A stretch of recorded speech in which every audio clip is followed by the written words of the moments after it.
Okay. We should be recording now. Let's see. Just want to check on that really quick, guys. Sorry about that. Make sure we're recording. Yes, we are. Okay, good. We'll pop back into it. So, for those of you watching the recording, welcome, welcome. Now we are officially recording. Um, so we are going to do a little bit of arrival practice. So, as probably all of you know, our attention nowadays is like our biggest resource, and it's very, very easy to be scattered and distracted and doing a million things at once, which I totally understand. But it is also really a gift to give yourself the ability to sit down, for an hour or an hour and a half, whatever time you've put aside, and just allow yourself to be with what's going on in this master class, really use it for yourself, and hopefully extend this information to people you work with or just people you care about in your life as well. So I will invite you to just take a moment. If you feel like you want to close your eyes where you're sitting, that feels comfortable, you can definitely close your eyes. Or if you want to have a soft gaze in front of you, you can do that as well. Just take a moment to feel the places where your legs are touching the chair beneath you, if your back's supported by anything.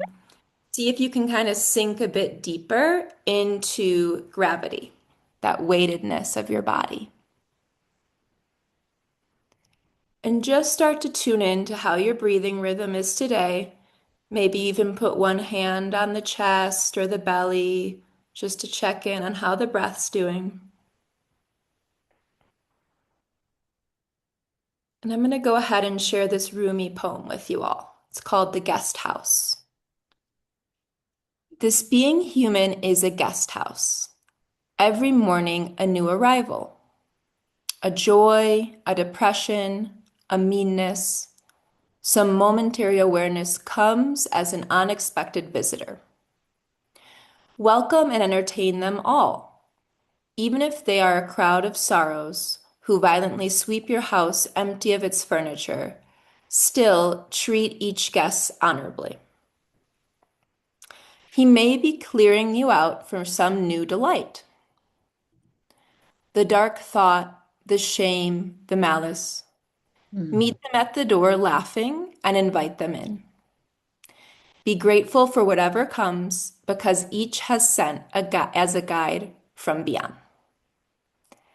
So I chose this today to kind of set the tone for our class about the nervous system, about emotional repatterning, and about behavioral change. Because to me, it speaks to something really important when we talk about this whole world of nervous system regulation or of somatics. Oh, and if we're just not on mute, guys, we want to make sure we're on mute. So we'll just kind of check that just to make sure. Thank you. And essentially, sometimes there can be this confusion that a regulated nervous system means being 100% calm or almost perfect or only living in emotions of joy and peace, right? And that actually couldn't be further from the truth.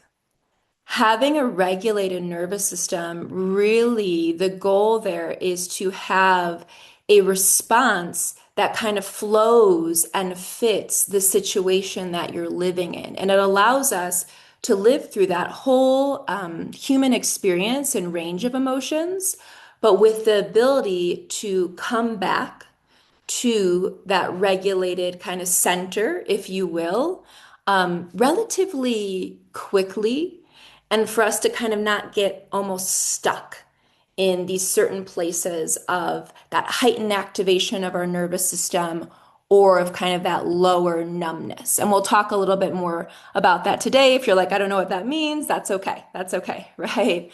We're all here to learn. So essentially, the idea with this practice is just to say, yeah, we're here really to kind of restore that fluidity and that rhythm of the nervous system. We don't want to try to, again, put ourselves in a box or make the goal that severe rigidity, but rather, how do we get back to that natural rhythm that has maybe been interrupted and is causing the dysregulation?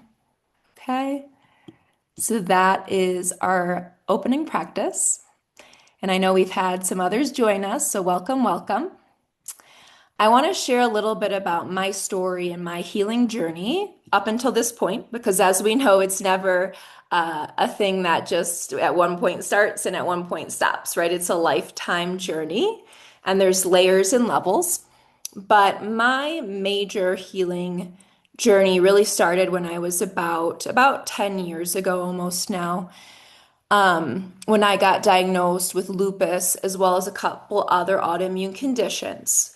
And I was having very, very, very severe symptoms that, as you can see in the picture, were greatly impacting my life and completely changing the trajectory of my life plans.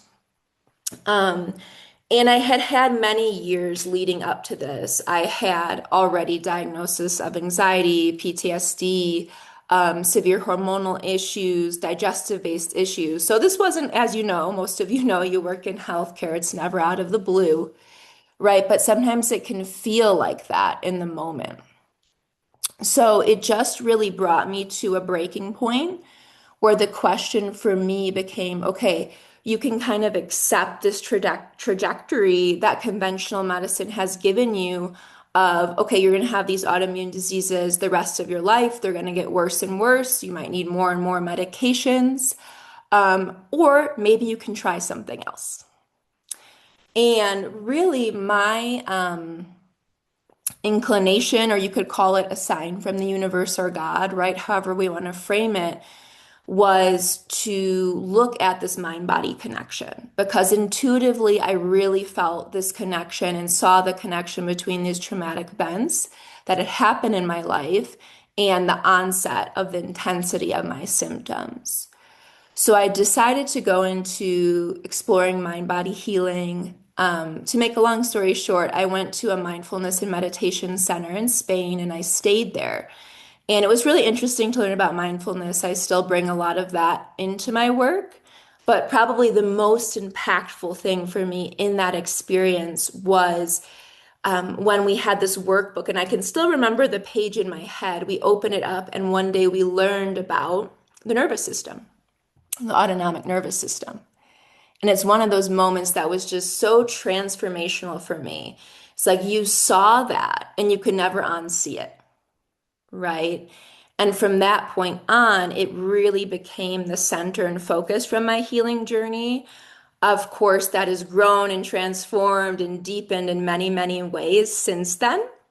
But I just wanted to give you guys a little bit about me and my own story working with the nervous system. Okay, so now on to some of the good stuff, some of the details about the nervous system. Some of you may be familiar with this because I know some people here are already in my practitioner program, which is amazing. And some of you, this might be completely new, which is also fine. Okay. And actually, I can tell you from personal experience when you're learning about the nervous system, it helps to see the same thing many times. And every time you get like a little new nugget, like, I never realized that before. Right. And we keep adding on and layering that on to our knowledge because it is kind of a complex topic. Okay. So this chart comes to us from something called polyvagal theory. And again, today I don't really want you to stress about the vocab or anything like that if you're not familiar with it. No worries. Really, what polyvagal theory is showing us is that this idea that the nervous system just kind of has two functions of that sympathetic, that fight or flight, or the rest and digest, and the recovery and the kind of groundedness and calm is actually not a complete picture. There's actually three main states that our autonomic nervous system can go into, depending on what's happening and what signals it's getting. And we'll get a little bit more into that process as we go. Okay. But essentially, we have these three main zones. The green zone is called ventral vagal. And sometimes with my clients, I just call it the green zone at first. And it really represents this restorative, this natural physiological ability of our body to repair and restore, right? On an emotional level, it represents curiosity, joy, more groundedness in the present moment. And you can actually see it's kind of small on the side, but for you guys who want the slides after, let me know and I'm fine sending them so you can kind of print them out or check this out, no worries. But essentially, you can see on the side that there is also information, details about what's happening physically in the body in these different states of the nervous system. So in our green zone, we actually experience an increase or a normal digestive function, increase in intestinal motility, so that ability to essentially not be constipated, right? We get a better immune response, rest and recuperation in the body. We have better circulation. Okay, so I don't know if anyone has had the chronic cold hands and feet. But that can, of many things, be a symptom of being stuck in the sympathetic on the fight and flight nervous system.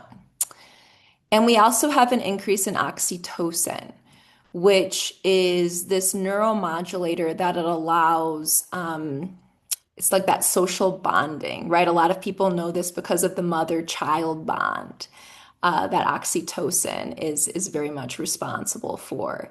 So it's what allows those really deep, enriching social connections. Okay. And it allows us to relate and connect with others at this level. Now, when we get more arousal in the nervous system, when it senses threat for any reason, which we'll talk a little bit more as we go, how that whole thing works. But as it senses threat, we go into what's called sympathetic. And this is where you'll hear people say fight or flight, right? I think we're all familiar with that terminology. This is where what increases is blood pressure, heart rate, actually glucose availability. So we'll get more glucose being pumped into the blood to make it available for the body's physiology is to run away or fight, right? In this moment, in this day and age, we rarely need to do that, but evolutionarily, that's still in our body. More adrenaline, and oxygen circulation is really prioritizing the vital organs for survival. So we get kind of this deprioritization of organ systems that aren't considered necessary for survival in that moment. Okay, so we can get a decrease in digestion.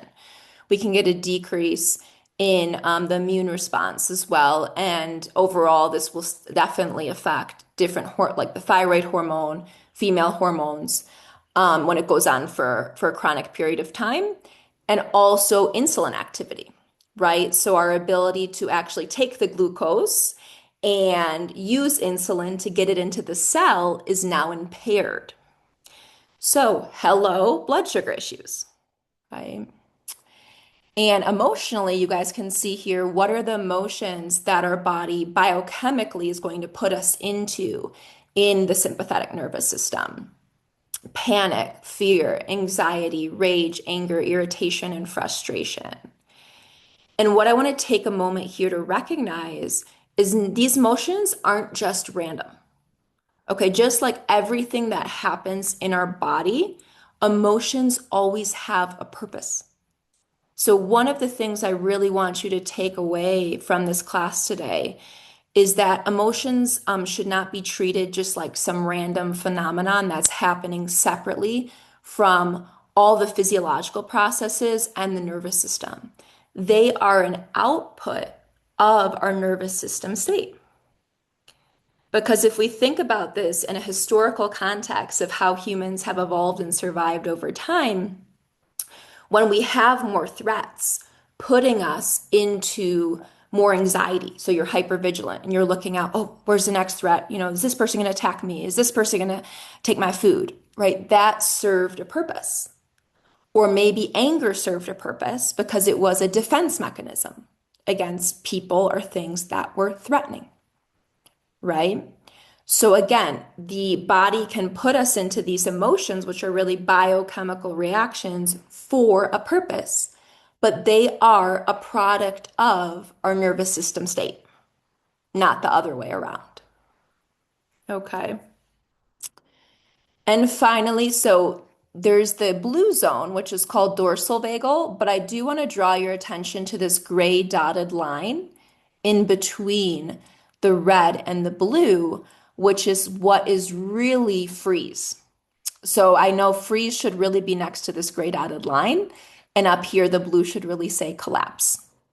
But essentially, freeze is a mix of having sympathetic activation, but the nervous system now says it's not safe to proceed.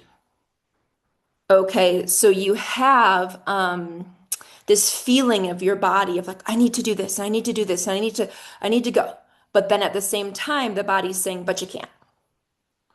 Okay, so you can almost feel this if you have your fist coming, I need to go, go, go, go, go. And then this hand comes up and says, but you can't. And if you even take a second to do that now on your own, you can feel how this creates this blockage and tension in your body. And that's how people who are living in that chronic freeze state oftentimes feel, not just physically, but mentally and emotionally. Like there's so many things I want to do and I have to do and I need to do, but I can't, right? And we'll get more into this as we go. Okay, and then lastly, we can go fully into that blue zone, which is where we do get more into that shutdown and more of that helplessness and collapse and kind of thrown in the towel, right? And the body is also going to respond in a similar fashion physiologically. Okay, we're going to actually have heart rate go down, blood pressure go down, temperature go down. It's energy conservation. In an evolutionarily perspective, what this was when the nervous system understood that there was no longer kind of like a fighting chance at survival in the situation. So its last ditch response was, okay, let's just conserve energy. Let's just kind of hide up, curl in a ball, almost like play dead. And maybe we'll make it through, maybe not, but like doesn't look too good, right? So let's just kind of hide and conserve energy as long as we can. And what happens in more of this blue zone as well, biochemically and emotionally, is a numbing and what's referred to as dissociation from the body. And again, the nervous system is always trying to protect us, right? This was something that was evolutionarily built in because it felt if you got to this point in a situation where you weren't going to make it and you were potentially going to die, if it disconnects you from the body and numbs you from your body, you don't have to feel all that pain, that physical pain of what it would be like to die. So what happens nowadays is that we're not usually, most of us, right, in this masterclass are not usually in these type of conflicts that maybe our ancestors lived in several hundreds of years ago. However, our nervous system is extremely active, and we'll get into kind of the science of how that all works. And it interprets things that aren't really life and death threat situations as such, and will still put us into these states quite frequently. And if we don't really go in and start rewiring the nervous system, we will kind of be almost a victim to those patterns. But the good news is, right, all of you here today, is that we actually have another option. We have the option to be able to go in and start to actually repattern and rewire our nervous system responses. Okay. So I'm just going to take a pause right there because this is a lot of information. For some of us, it's new. For others, maybe not. Maybe we know this already. Does anyone have any comments or questions so far? Feel free to raise your hand or throw it in the chat if anything's coming up so far.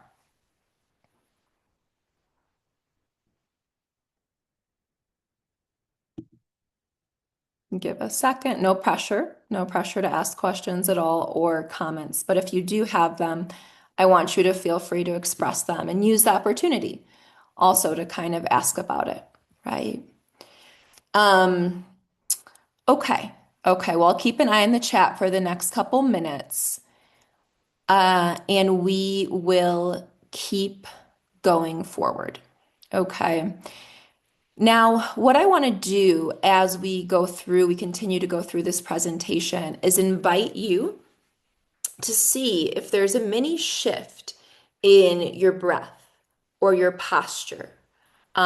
Maybe some way you can kind of adjust or reposition your body. Or maybe you just need to do a little bit of a stretch and a look around the room.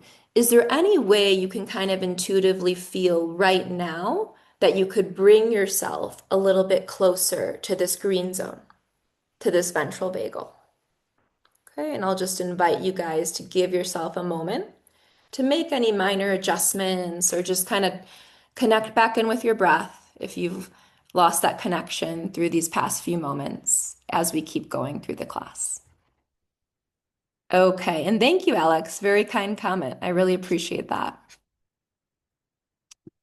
Okay, so I do want to get into this breakdown, this process for you guys right now of how does the nervous system create these outputs of certain emotions or certain behaviors as well. So the first step in this three-step process is this constant surveillance of the nervous system. So basically, this is the information intake or the information survey, the input of the system.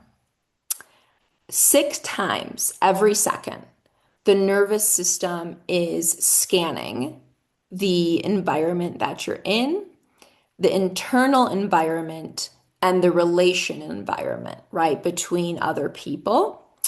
And it's checking are we in safety? Are we in danger? Or are we in life threat? And you can see how those 3 levels kind of correlate to the chart I just showed you guys, right? Safety would be the green, red would be danger, and blue would be when it's a life threat. Okay, so we're constantly scanning.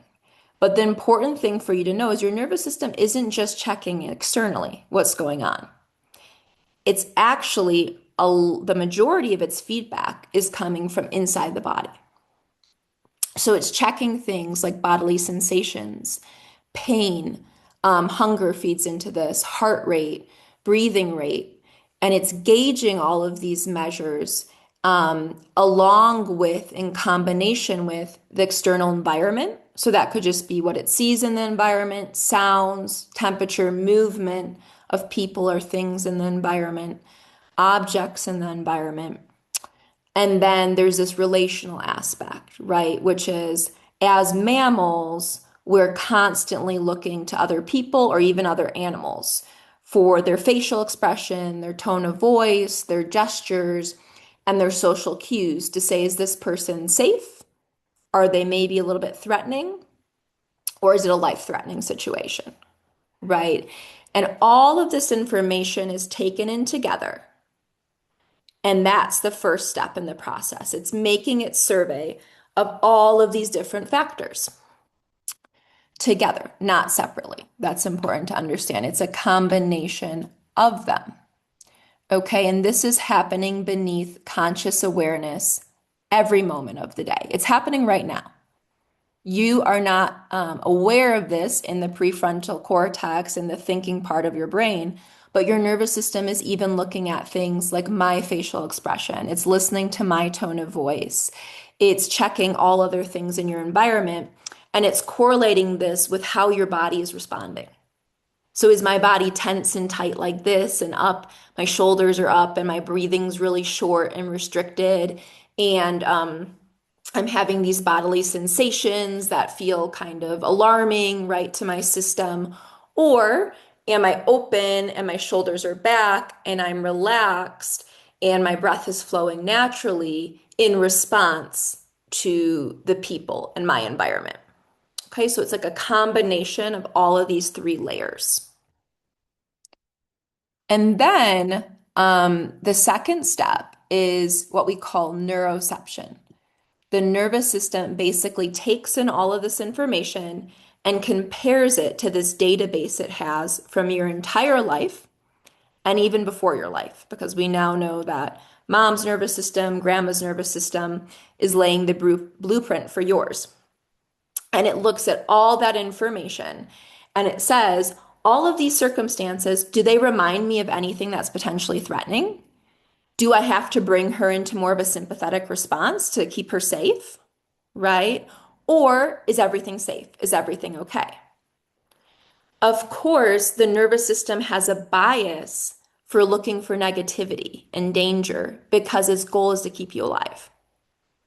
So it would much rather you get overstimulated by something and increase that nervous system reaction rather than it doesn't flag it for you. And maybe you, in evolutionary stance, you die because of that, right? So there's this famous kind of story of walking down, it's like walking down a hiking path and you're by yourself. And up in front of you, you just see kind of this dark, kind of long object laying there. And you can't see it clearly. Well, it's likely your nervous system is going to start to heighten your threat response because it's comparing it to every single thing it's ever learned and seen and experienced. It's going to say that could be a snake, right? That could be a snake. So it's going to start to get you going. You might notice your breath rates coming up a little bit. You might notice the heart.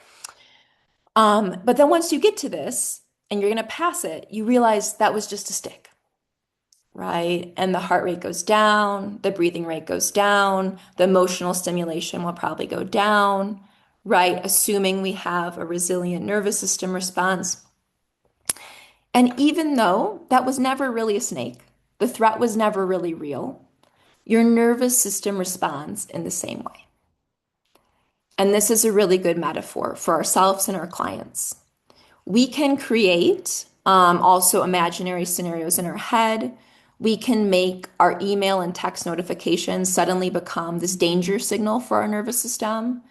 We can even make, just the idea of putting ourselves out there on something like social media be a danger signal for our nervous system, right? And we can, like I said, we can kind of fall victim to that unless we decide to actually go there and start repatterning these conditioned responses of the nervous system. So all of these things listed here are what's happening where the nervous system's deciding what state do I need to put this person in to keep me safe right now with that bias towards negativity because it wants you to be as most alert as possible. Okay. And then finally, it will decide on its outputs based on the state it puts you in. So kind of like we saw on the chart, if it's putting you in the sympathetic state, the emotions are going to be more anger, frustration, fear, anxiety. If it's putting in you more that gray line between the sympathetic and the blue, the emotions could be a little bit of overwhelm, a little bit of stuckness, and it could also be this behavioral output of procrastination, right? Because it's like, I want to move towards it. I want to move towards it. But then at the same time, the nervous system says, no, it's not safe. Okay, so it's blocking that impulse. And then the physical symptoms we already talked about on the chart that would be correlated with each state. The thoughts and beliefs. So, what do our thoughts look like in a sympathetic state versus a dorsal vagal, the blue state, versus a ventral vagal or green state? Very different, right? They're never random. They are a product of that nervous system state that is controlling the brain stem, the survival aspect of our brain that's always going to take priority over those other aspects of our brain, which are more of the cognitive parts that develop later in life. Okay, so as much as we want to like outsmart our system and do all this kind of like mindset work and just say affirmations and say it's going to be okay, it's going to be okay, we're using a part of our brain when we do that that does not access the brainstem, that does not access the nervous system. So you can almost imagine your nervous system's like, oh, those are some cute affirmations, but nope, sorry. I'm going to keep you in sympathetic in case there's any threat going on because that's safer. Right. So that's why when we really want to help ourselves and our clients make sustainable change The nervous system needs to be the root. It can't just be kind of like the icing on the cake. It has to really be the cake itself. And from there, anything else can be layered on. Okay. So your body, your nervous system responds before your rational mind even has a chance to think and reason about something. Okay. So that is the third stage of the outputs. All right. So let's just take a moment. I want to do a quick exercise with you guys. Um, Coming back to this chart. So what I want to do here is, again, I'm going to invite you that if it feels comfortable, you can go ahead and close your eyes again. If it doesn't feel comfortable, that is totally fine. You can just have a soft gaze at any point in front of you. And I want to take you in your mind's eye back into a moment where you were in the green zone, the ventral vagal, within the past maybe a few weeks or months. It doesn't have to be a huge moment, could just be a moment in which you found yourself in more present moment, groundedness, maybe some joy, maybe some compassion. Okay, so take yourself there. Use sensory details. Use details like, what did you see in the place you were at in this moment? What could you hear? Could you smell anything? Were you touching anything? You might even look at what clothing you're wearing in this moment. If you were with any other people, just bring it back into your body, bring it back into your mind. And start to, once you feel like you're back there, start to tune into the posture of your body in this moment. Tune into your breath if you can. Tune into any emotions that are coming through, that are present. And also any thoughts. What's going on with those thoughts? Are they more future-based, more negative, or are they grounded in the present moment? And just allow yourself to really anchor into this ventral vagal moment, this green zone moment, how it feels in the body, how it feels in the breath. How does it feel as an emotional state and the state of your thoughts? And once you feel like you have a good anchor there, I'm now going to invite you actually to bring to the mind's eye a moment when you felt that sympathetic activation. And it could be in the past couple weeks, months, whatever you choose. Again, bring all those sensory details in to who were you with, what were you seeing, what were you doing, so you can really bring it back into mind and body. And again, as you put yourself in this moment, gently tune into the body. What is the posture of the body? Is it holding tension anywhere? Is there an impulse for movement? What's the breath like in this sort of moment of anger or of anxiety, of fear? Noticing what emotions are present for you. And also observing any thoughts that might be coming up around the situation, really looking at the quality of the thoughts. How quickly are the thoughts moving? Are they future-based? Are they past-based? Or are they in the present moment?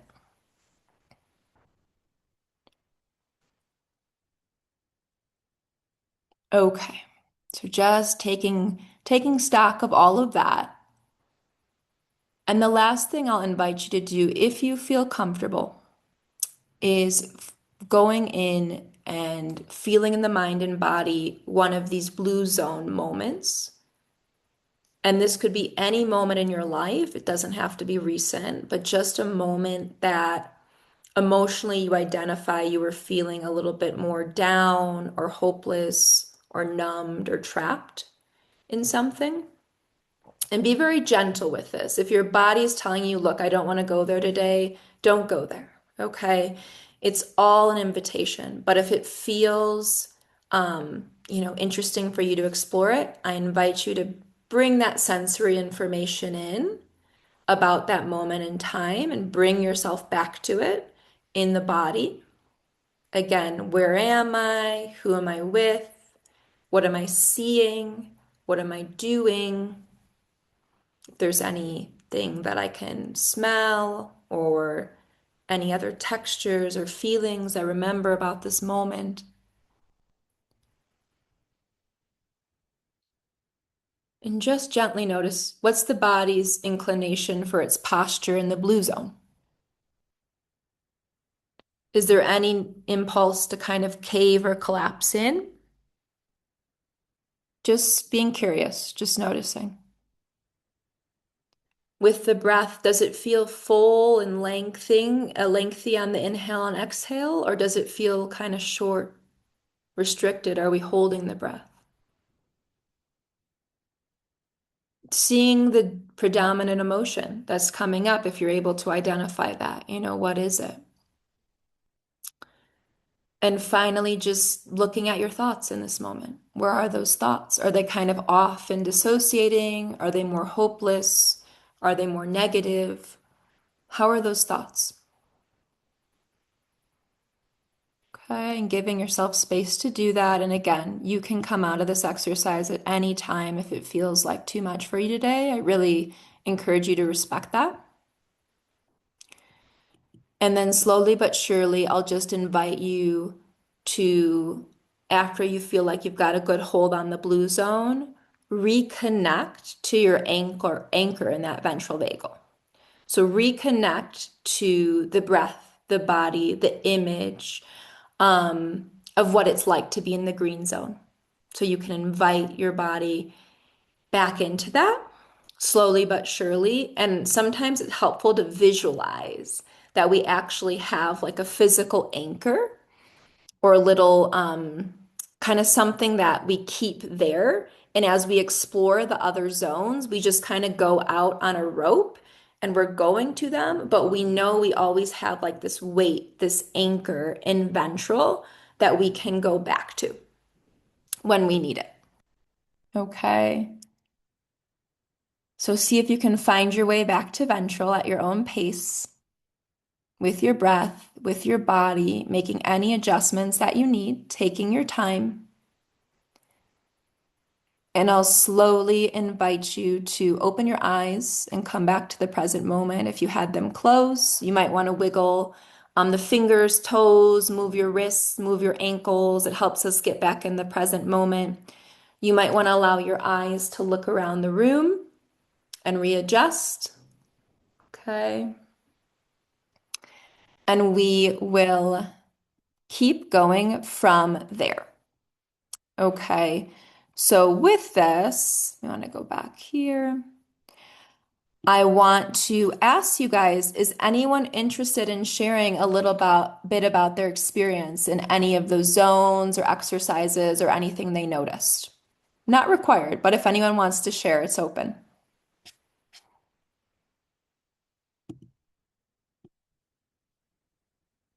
Give it a second. No pressure to share, guys, but it is always nice to hear from reflections, community reflections, what we're all feeling, what we're all noticing, or maybe just something that came up in our mind, like, oh, this reminded me of this, or whatever it is, right? So the chat's open in case anyone does decide they want to share a tidbit from their experience. But if not, that's totally fine as well. So I have these slides here just to give us kind of some more clear examples of when we're in these different zones, what are the outputs of the nervous system in those different areas, right? So if we're grounded more in our ventral vagal, we can really have more of that parasympathetic nervous system come online in its rest and digest and heal function.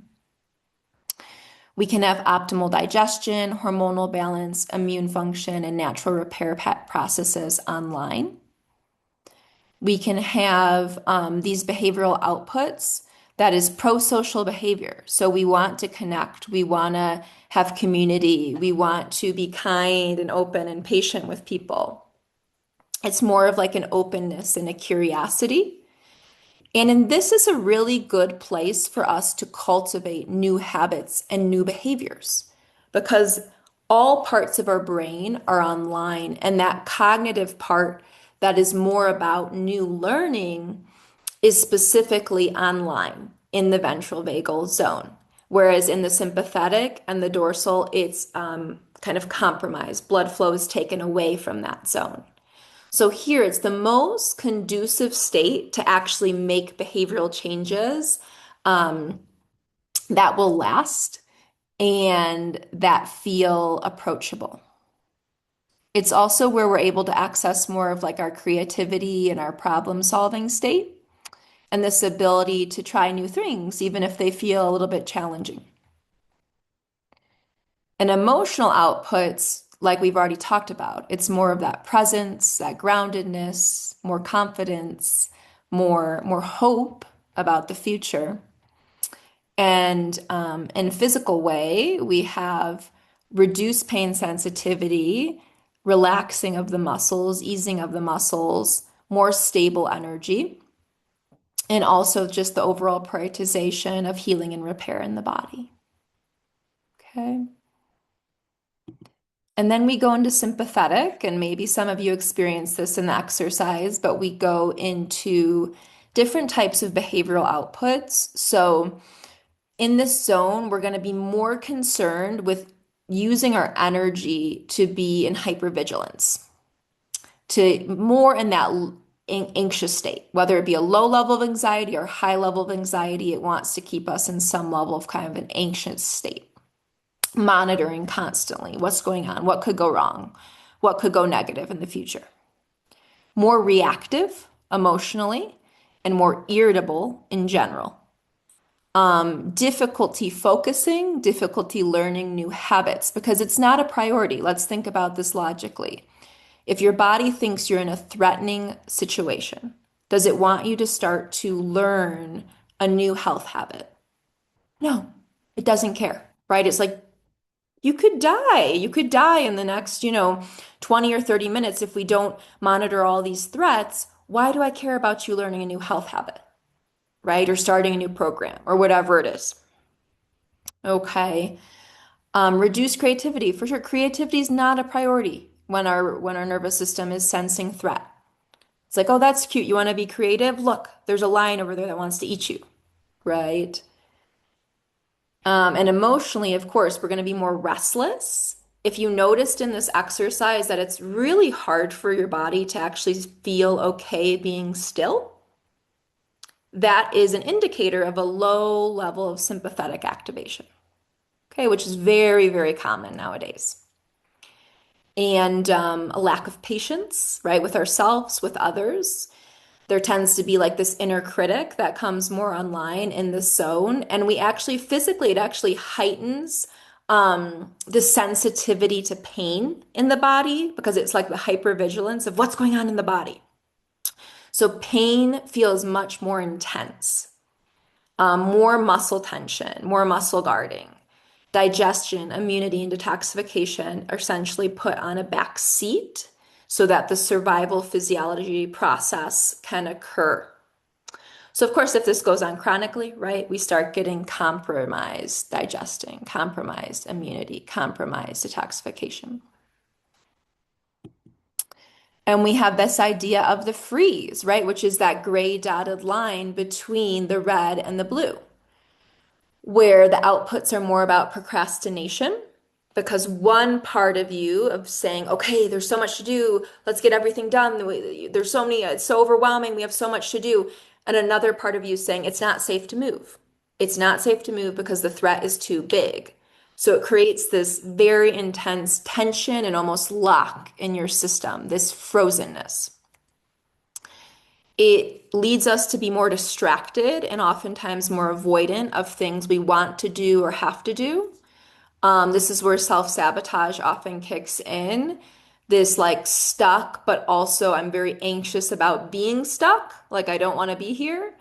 And this is where we get a lot of ghosting when it comes to clients or just people in our life. Once we start getting into that free zone, it's often where the nervous system's like, oh, I'm just not going to respond anymore, right? It's safer for me just to not engage with this anymore. And we can have emotional outputs of overwhelm, of feeling trapped and pressured, kind of numb, but then anxious at the same time, like flipping back and forth. I see this sometimes with my clients of they can be like these kind of perfectionist go go go people at work, for example, but then when they get home at night, they completely crash. And sometimes they have trouble even getting out of bed in the morning, or during the week, they're like go, go, go, go, go. But on the weekend, it's just a complete crash and almost like I just want to isolate. I don't want to do anything. I don't want to do any social activities.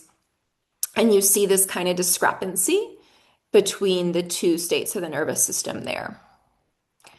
And then the physical outputs will definitely be more fatigue, a lot of tension and pain in the body, very likely here. A lot of times, just anecdotally, I see a lot of autoimmunity happening in this chronic freeze state. There tends to be a lot of brain fog, um, and just difficulty completing tasks, difficulty even starting tasks sometimes, because it's just not considered safe in this moment for your nervous system for you to go forward, essentially. And finally, when you get into that full blue zone, that is more the complete withdrawal, right? So it's no longer off and on. It's kind of like complete withdrawal. Okay. And we see that in the emotional aspect, in the behavioral aspect, and also the physical aspect. I mentioned shame here, but shame is a very powerful emotion that can also be present in any of these zones. And one thing I want to emphasize to you guys is that when we're talking about the nervous system with ourselves or with our clients, we're not trying to like diagnose a zone that they're in. The nervous system is very fluid because it's every second it's checking 6 times for what state it should be in, right? So that being said, you could be within one day in all three of those or four of those zones we talked about. And there's nothing actually necessarily completely wrong with that. The problem becomes when we have a low level of stress resilience in the system. And we can no longer like effectively get back to that ventral. We no longer have that anchor in ventral. So now we're stuck in sympathetic most of the time, or we're stuck between sympathetic and freeze, or some people are very much stuck in dorsal. And they have very few moments in that ventral vagal zone, which is really what our body needs for physical health, for emotional health, for mental health, and in order to actually learn new things, do new things, create new habits, right? So if our clients are largely stuck in the sympathetic, the freeze, the dorsal, it's going to be very difficult for them to make physical, emotional, or just progress in changing behaviors, which is why the nervous system really has to be a prerequisite in that it can be woven into what you're already doing with the clients, or we might be just directly working with the nervous system for a certain period of time with people before they even go in to doing other sorts of changes in their life or their health or whatever it is. So we will take a quick pause again, but now we're getting to the good stuff of, so how do we start to create new emotional and behavioral patterns with all this stuff in mind? Okay. So before I dive into that, I'm just going to check in with you guys again. Thank you all for being such good audience members. I want to ask any other questions up until this point, any other comments we want to address before we jump into this aspect of it.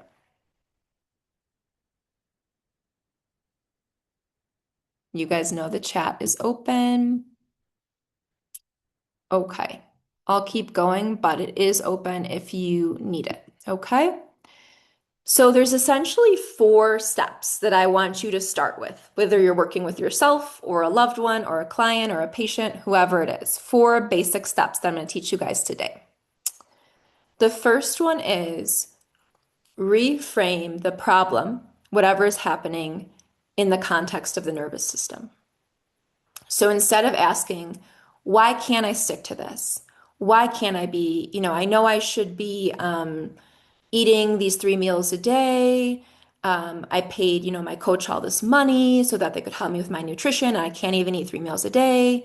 I can't even bring myself to go to the store and buy the stuff I need, right? Why can't I stick to this? Instead of just staying in the cycle of beating ourselves up and asking why, or trying to read an affirmation or just change your mind, what we want to invite in here is reframing, okay, which nervous system state am I in that's causing this block? And what does it need in order to move a little bit closer to safety, to ventral vagal?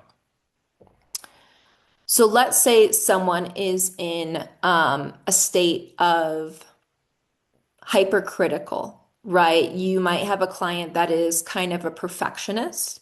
And even though you see that they are making changes and they're making progress, they have this constant dialogue of like, oh, it's never enough. I'm never going to get there, right? I need to do more and more and more. It's like very kind of sympathetic activation. Or there's a lot of anxiety around like, but I don't know if I should do this supplement, or I don't know if I should do this medication, and I don't know if I should go with this or this or da da da da da. Da. And you can just feel, you guys probably watching this, how when my voice speeds up and my tone changes, if you feel in your own body and nervous system, it responds, right? So you all know, if you work with clients or patients, you know when someone is in more of this sympathetic activation, right?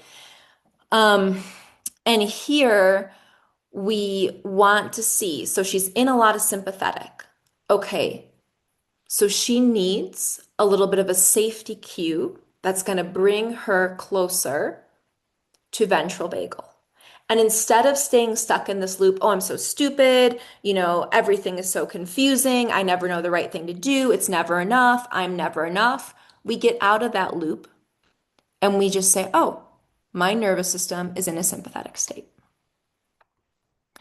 Or it could be a client who is maybe really having trouble, or maybe you're finding yourself with this in your own life, in your business, in your health, having trouble actually putting into effect, into action, the things that they know they want to do. New habits, new supplements, new food choices, whatever it is, right? And there's this just inner dialogue of kind of beating themselves up about why can't I do this? Or even kind of maybe some disconnection from it, numbness, like confusion, right? So we might think, that sounds a little bit like a freeze state. And maybe the first thing we could do is kind of reframe that procrastination behavior or that kind of frozenness with the client in terms of the nervous system. Look, nothing's wrong with you. It's just that right now, based on your life circumstances and what you're trying to do and add this new habit on, your nervous system is perceiving an overload, a threat, an overwhelm. So we have to go in and figure out what we can do little by little so that it feels a little bit more safety signals to get it closer to that green zone where the habit change feels easier and lighter and more sustainable. Okay? So this reframing helps us meet our own nervous system with compassion. But because of this we get rid of this inner dialogue of like, you're wrong, something's wrong with you, why can't you do this? You're so stupid. And it's like, oh, I'm sorry, this is actually like a physiological nervous system based response. Ah, okay, right? I can work with that. And then we need to really recognize with ourselves and with others that creating new sustainable habits or emotional states requires safety. And the core of nervous system work is this question: how do we get the client, the patient, ourselves, our nervous system to perceive and take in greater levels of safety so that it's able to rewire these threat response patterns, essentially, that are keeping us stuck. So we need to personalize that to you or the person you're working with about, okay, how can we bring more safety to this situation? And of course, through nervous system work and through somatic work is an enormous way to bring safety to your clients and your patients and yourself. However, if you're not trained in that or you don't have a lot of that background knowledge just yet, think about just things you already have in your life. What are little things that bring a moment, just a little bit of a deeper breath, a little bit of a relaxation to your body that you already do, that you already have in your life?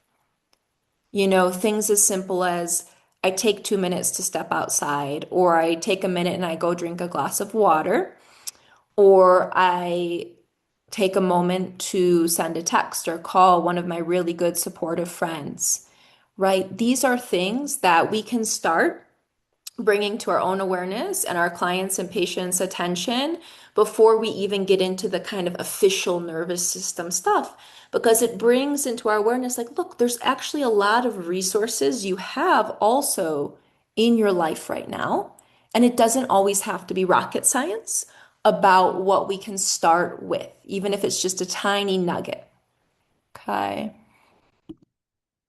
And that's where we bring in this third step, which is where we want, in the very basic first step of nervous system regulation, is we want to bring in micro practices to recognize when we're out of the green zone, right? Like we've talked about, and just ask ourselves this question: oh, how could I bring myself a signal of safety? Not to the cognitive part of my brain, not by having a conversation and convincing myself it's okay, but by using things like the breath, the sensing into the body, things like grounding, things like if you've ever done tapping, that's an example of it. If you are a person who likes some sort of movement practice, maybe you like yoga, you like qigong, you like dance, you like going on a walk, you like taking a look out the window or stepping into nature.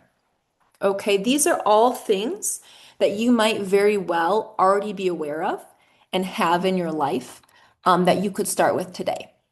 Okay, so the idea is just to create regulation around this change we want to make. And we'll talk a little bit more about that as we go.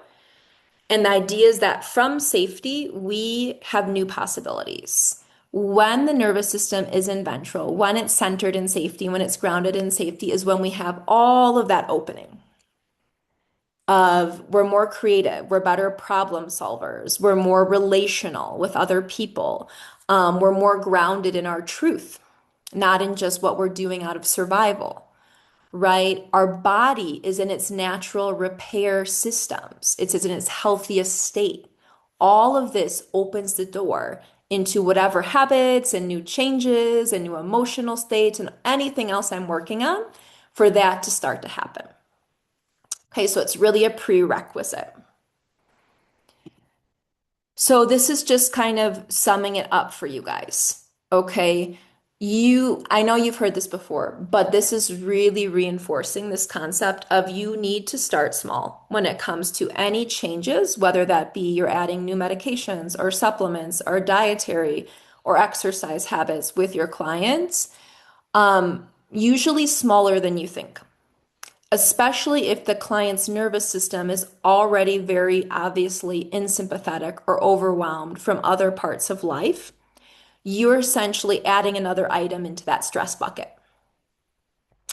And remember, the more full the stress bucket gets, the closer it gets to overflowing, which is pushing the nervous system into more arousal, pushing it close to going into sympathetic, then to freeze, and then potentially to collapse. So that's why it's actually always this idea of slow and steady wins the race is very, very, very true in a nervous system context. A good image you can think about is, let's say you're on a hiking trail and you're going up and you're hiking up and you notice that there's this little like space in between two mountains that you have to take like a 2-foot jump to get to the other mountain. Okay. Well, taking a 2-foot jump, it's a little bit risky because who knows? You could always trip and you could maybe fall and it's between two mountains, so that's a big risk. But it seems like pretty reasonable because most adults could jump or simply step over a 2 foot kind of space there, right? So for your nervous system, it might get a little activated around that, but it's like, okay, I think like we can make it. We can make this challenge, this next step. Now, if you put yourself in that situation, and let's say the gap is now 10 feet wide between two mountains, and you say, look, I want you, nervous system and body, to go jump to that next mountain. And if we fall, what will happen? Probably die, right? That is an example of overwhelming the nervous system. So when we're starting with a client, for example, let's put in the context of health, because I know a lot of you are in health coaching. And we say, okay, so I'm going to need you to put these new 5 supplements on. I'm going to need you to change your exercise routine. I'm going to need you to also change your sleeping habits. I'm also going to need you to do this course. You're asking them to do the 10-foot jump, and their nervous system will very likely go into overwhelm and potentially shut down or almost give up on the process, right? Or maybe they just get a lot of sympathetic activation and they're just like, oh my gosh, this is so hard. I don't know if I'll ever be perfect. I don't know if I'll ever be good enough. And because we're keeping them in that sympathetic activation, their natural healing processes of their body are actually not online. So we might be doing more harm than good to their physical health as well if we're overwhelming their system. Okay, so just things to think about. We want to pair new habits with something called a regulation sandwich. So this is really simple, but I just wanted to give you guys things today you could start to work with, even if you don't have any other training in the nervous system. Okay, and essentially the idea is if there's a new behavior or a new thing you want to do a little regulation exercise before, do the behavior, and then regulate again. So let me put this in context. Let's say that today, it was my first time giving a master class in front of you all. And that was really activating for my nervous system. And I found myself a little bit more in sympathetic. What I would want to do is maybe leading up to the class, the days before the class, is put aside time to regulate, and we can use any of those little strategies we talked about. Maybe I do a little bit of just a short breathing practice. Maybe I have a small mindful movement practice. Maybe I'm just going on a little bit of a walk outside and I'm kind of just putting a hand on where I feel the sensation in my body and breathing into it. And I keep repeating this every time I feel that kind of anxious activation in my chest or my throat come up the days before the test. I'm going back with my hand and my breath, and I'm going for a little walk or I'm getting a little movement. And I keep doing that. And then after I give the class, I do it again. And what are we doing here? We're not only regulating the nervous system in the moment, but we're creating a new neural network that's showing it that, oh, look, this thing that you had kind of tagged as dangerous or scary actually isn't. And the more we regulate around it and say, look, it's actually safe to give the master class, it's safe to do it, it's going to start to create this new neural pathway of, okay, master class, sounds good, that's safe. Okay, let's do that, right? But it takes repetition, just like anything, right? It takes repetition of creating that pattern. And just like I mentioned before, we want to normalize protective patterns from the nervous system in ourselves and our clients. If this is procrastination, if this is anxiety, if this is avoidance or shutting down, these are not problems or failures or character flaws. These are simply nervous system outputs based on the state you're in, nothing else. Okay, we're kind of reverse engineering here, right? Getting to the root. And we can measure success. If you have ways you measure success for yourself and clients, how could we start measuring success in terms of more regulation of the nervous system around what we're doing? So this could be, I notice more moments where I'm in the ventral vagal zone, the green zone. I notice I have a greater capacity for stress. I can go through the day with things that normally kind of triggered me or got me in that anxiety or shortened my breath and got me tense. And I now don't see that as much, right? reduced overwhelm. So again, I can do actually more without having the activation of my nervous system around it. So this is why, kind of a side note, but for me, I don't love this term like stress management because I don't think it's about managing stress. I think it's about increasing our capacity of our nervous system to be able to respond to and hold more in a healthy way, not necessarily telling people reduce your stress, right? Okay, try telling that to, a single mom who's like working two jobs and is now also trying to work on her health. Just like have less stress, right? Just, give your kids to someone else, right? I don't think so. Instead, let's think about increasing the capacity of the system to be actually able to come in to all of these new situations and new habits and challenging things that life is going to present to us, but be able to respond effectively in that ventral vagal state without getting our body and our emotions on this roller coaster and getting kind of stuck there, right? Getting stuck in red or stuck in the gray or stuck in the blue. Okay. Um, yeah, and less emotional reactivity, right? Because when we can go up and we can get a little angry or we can get a little frustrated or a little bit anxious, but then we have enough stress resilience in the system to pretty quickly come back to green. That's the goal. Again, it's not to never feel anxious or never feel angry or never feel sad. That is highly unrealistic. But rather, we can go there, we can visit those emotions, we can let them flow through. They're not a problem, right? But I'm not living in there and getting stuck in there and feeling like a victim to that emotion. Okay. And you guys, if any questions are coming up, you can drop them in the chat as we go as well. Okay. Okay. So that being said, I want to do a quick intro to my program that I do work with practitioners in case it's of interest to anyone. And you don't actually have to be a practitioner to enroll if you have a friend or family member who's really interested in this stuff. It's really meant to be accessible to anyone who just wants to really commit to rewiring and regulating their nervous system as the foundation of physical and mental health. But of course, if you're a health practitioner or a health coach or a mental health professional, much more important, right? Because you are helping other people on this journey. So not only does your nervous system state impact the people you work with, but also being able to give them tailored tools, being able to assess their nervous system, being able to see where they might need more kind of focus and work and more help in the nervous system area prevents a lot of those things we talked about the overwhelm and the ghosting, but it also just gives us, in my experience, more sustainable, life-changing results all around. One, because they're learning things that they can actually put in place with the nervous system for the rest of their life in many contexts. But two, with whatever else you're working on, whether it's the health picture, the physical health, the mental health, it actually makes those changes much more sustainable and long lasting. Okay.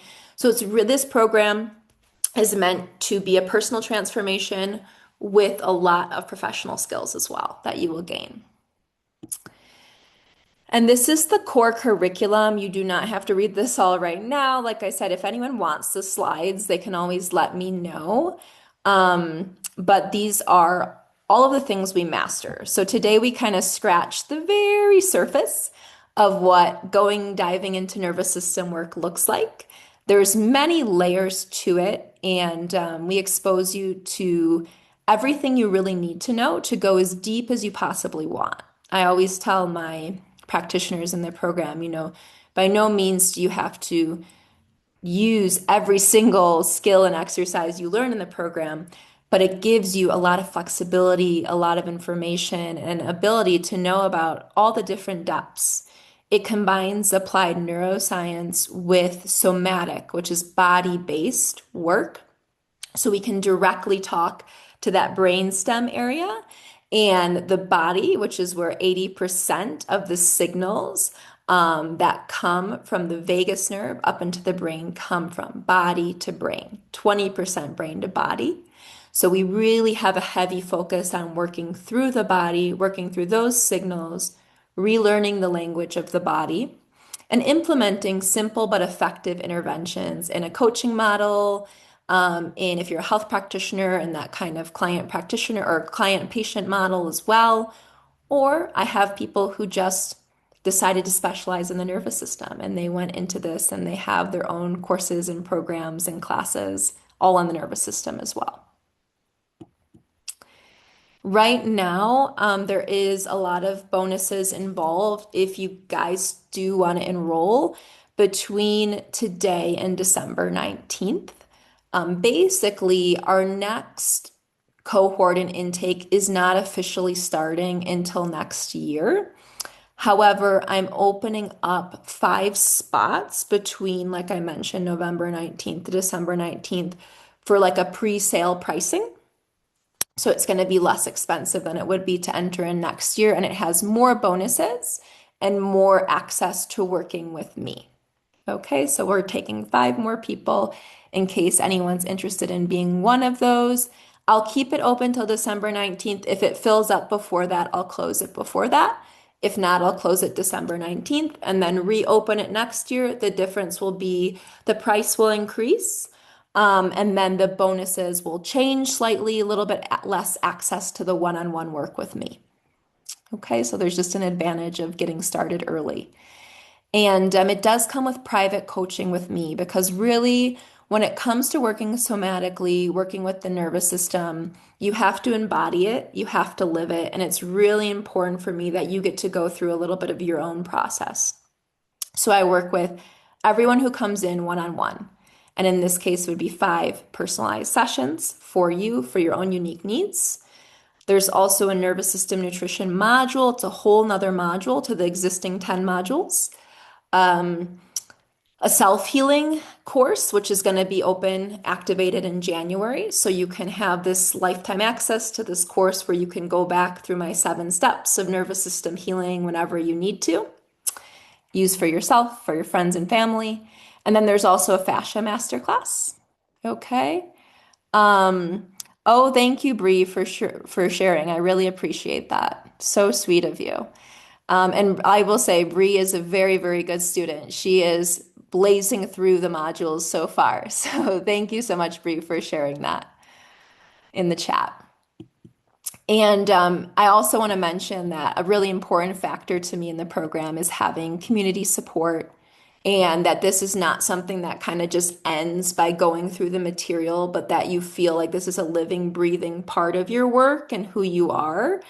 So in March 2026, we're going to start our practitioner mentorship group where every month we have a masterclass kind of similar to this, but we'll be exploring different topics, Q&A, and we'll actually be doing like labs where you can come in and have your own experiences with different nervous system techniques guided by me every month.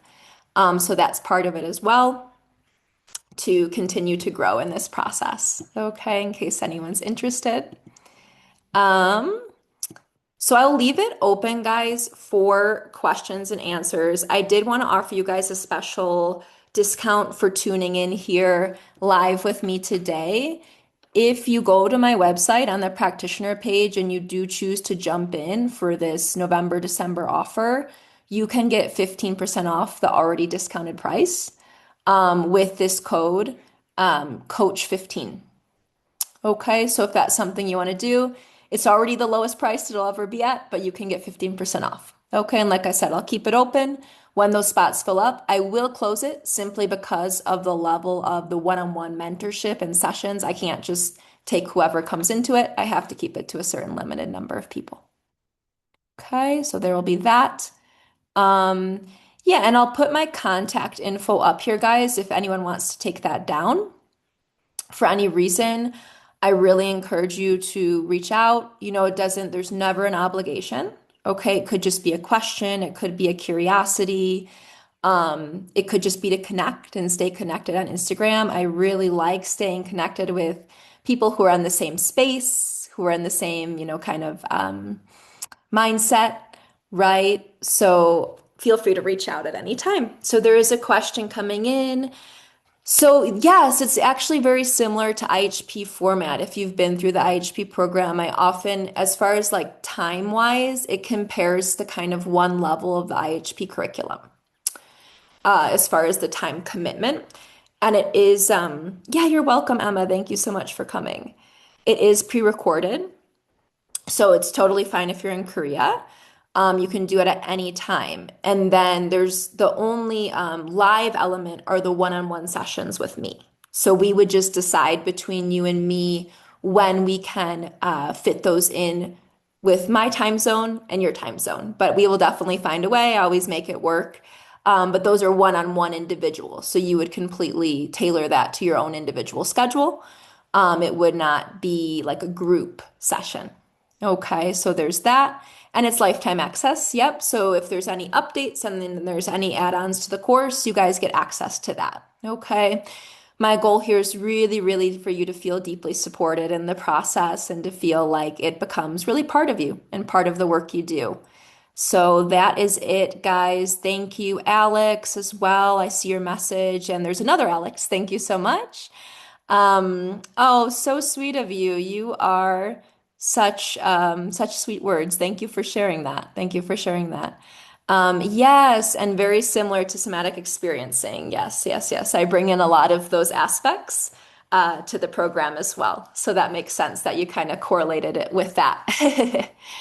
Awesome, guys. So I will also be sharing the recording back in case any of you guys want to go back and you want to watch it again. If anyone wants the slides, you can email me here or send me a message on Instagram with your email, and I will email you the slides. No problem. Okay, I'll get you a PDF of that so you can use it for yourself. And if you guys have questions, I do offer 20-minute consults. If you are interested in the program, but you're not quite sure, or you just kind of want to chat about your own nervous system healing, you can grab a 20-minute consult. I do work one-on-one with people as well, so feel free to reach out. Okay. It's been lovely connecting with all of you, right? So let me see. Thank you. Thank you, Becky. Thank you, Sarah. Any other questions or comments before we go? Looks like we're all kind of wrapping up here, guys. Okay. Thank you, Lisa. Yeah, of course, Lisa. I can get you the slides. So if you want to drop your email now in the chat, you can do that now. Or if you want to email me later on, whatever works for you. Okay, I will get you the slides. I'll get you the recording. Yep, 100%. You guys want to drop that in? Okay, I see emails coming through. So I'm going to take those down and Bree, okay, perfect. I'm going to drop you guys the link to the page of the practitioner program as well, in case that's of interest for you guys to check out. Okay, so you can feel free to do that. Pricing is on there, Lisa, on the page. And then remember the coupon Coach 15 to get you another 15% off. Okay, and that can be used on the full price, or it can also be used on the payment plan option as well. There's an option to divide it into 6 payments. So I really want to make it accessible financially, in whatever way we need to do that. Okay, so that is an option as well. I'm going to go ahead and take down these emails from the chat, guys, but you can feel free to pop off as I'm staying on to copy the emails. If anyone else wants to come on and speak with me, I'll be here for a couple more minutes. Okay, but there's no pressure at all. All right. And it was lovely having all of you guys, and just thanks again. Thanks again for your time, because like I said in the beginning, it's so hard to really allocate our time to something nowadays and just really give it our attention. So I do really, really deeply appreciate that attention from you guys and your time. I know it's not easy. Thank you guys so much. Thank you, Lisa. Okay, I'm gonna go ahead and copy all you guys. Thank you, Kendall. This was great. Thanks, Alex. Thanks so much for coming and for your nice comments. I really appreciate that. Of course. Happy to help. Yeah. Did you work with the somatic experiencing practitioner on your own? Yeah, absolutely. One on one. I've Nice. been on and off working with them since I think March early this year. Nice. Nice. So you And got quite an experience under your belt by now. yeah, in the beginning it was like I think once a week or yeah, it was like once a week because I Hmm. really needed help at the time. And then now it's been I think like once a month or so, just as needed. So Nice. um yeah, super super um just grateful and yeah, just beyond words what the work of somatic therapy and Peter Levine's work can do. Oh my gosh. Yeah. Um Peter Levine it's is amazing, it's true incredible. yeah, it's truly transformative. Yeah, that's amazing, Alex. I'm so glad to hear that you've done the work yourself because I feel like that is the best gateway into it for sure, 100%. Yeah, it's definitely a game changer. So I'm glad someone like you is also trying to help others with the info you've learned.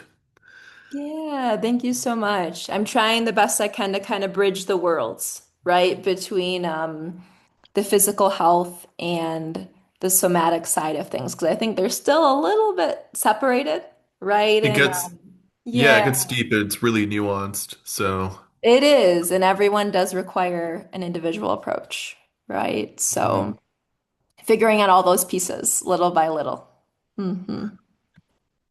All Yeah. right, well, thanks. Thank you, Alex. Lovely to hear about your experience, and thanks for coming.